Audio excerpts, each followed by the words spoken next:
తెలంగాణలో సామాన్యుల భూ హక్కుల పరిరక్షణే ధ్యేయంగా 2024 ఆర్ఓఆర్ భూభారతి చట్టాన్ని రూపొందించామని రాష్ట్ర రెవెన్యూ హౌసింగ్ సమాచార శాఖ మంత్రి శ్రీ పొంగులేటి శ్రీనివాసరెడ్డి ప్రకటించారు. శాసనసభలో మంత్రి భూభారతి బిల్లును ప్రవేశపెట్టారు. ఈ సందర్భంగా మంత్రి మాట్లాడుతూ ఇటువంటి అద్భుత చట్టాన్ని ప్రవేశపెట్టే అవకాశం తనకు లభించడం మరచిపోలేని విషయమని అన్నారు. 1971లో నాటి కాంగ్రెస్ ప్రభుత్వం ప్రవేశపెట్టిన ఆర్ఓఆర్ చట్టం 49 ఏళ్ల పాటు ఉపయోగపడిందని, ముఖ్యంగా రాష్ట్ర విభజన తర్వాత కూడా 7 ఏళ్ల పాటు కూడా ప్రజలకు ఉపయోగంగా ఉందని తెలిపారు. తర్వాతి అర్ధరాత్రి 4 గోడల నడుమ రూపొందించిన ధరణి చట్టం వలన సమస్యలు పరిష్కారం కాకపోగా లక్షలాది సమస్యలను తెచ్చిపెట్టిందని చెప్పారు.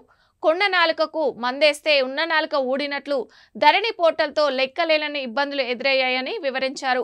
లోక్సభలో ప్రతిపక్ష నేత రాహుల్ గాంధీ, నాటి ప్రతిపక్ష నేత నేటి ముఖ్యమంత్రి రేవంత్ రెడ్డి, నేటి ఉప ముఖ్యమంత్రి బట్టి విక్రమార్క తమ పాదయాత్రల సందర్భంగా ధరణిని అరేబియా సముద్రంలో కలుపుతామని ఇచ్చిన హామీని ప్రజలు విశ్వసించారని మంత్రి పొంగులేటి తెలిపారు. ఆ మేరకు ఇందిరమ్మ రాజ్యాన్ని తెచ్చుకున్నారని, ఒక గుంట భూమి ఉన్నవారు కూడా తనను నమ్మరని, వారి నమ్మకాన్ని నిలబెట్టుకునేందుకు గాను ఆర్ఓఆర్ 2020ను పూర్తిగా ప్రక్షాళన చేసి భూభారతిని రూపొందించామని చెప్పారు. తాము ఆగస్టు 2న ముసాయిదాము ప్రవేశపెట్టగానే ప్రత్యేకంగా 40 రోజుల పాటు వెబ్సైట్లో పెట్టి ప్రజాప్రతినిధులు, కవులు, మేధావులు, విశ్రాంత అధికారుల సలహాలు, సూచనలు స్వీకరించి కొత్త చట్టానికి రూపకల్పన చేశామని తెలిపారు.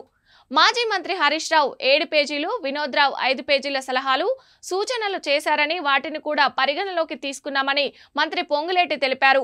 33 జిల్లాల్లో ఒక్కో రోజు ప్రత్యేక చర్చా వేదికలు నిర్వహించాలని, అందరి అభిప్రాయాలు తీసుకున్నామని చెప్పారు. 18 రాష్ట్రాల్లోని ఆర్ఓఆర్లను అధ్యయనం చేసి ఉత్తమ విధానాలను క్షుణ్ణంగా పరిశీలించి వాటిని భూభారతిలో పొందుపరిచామని మంత్రి తెలిపారు.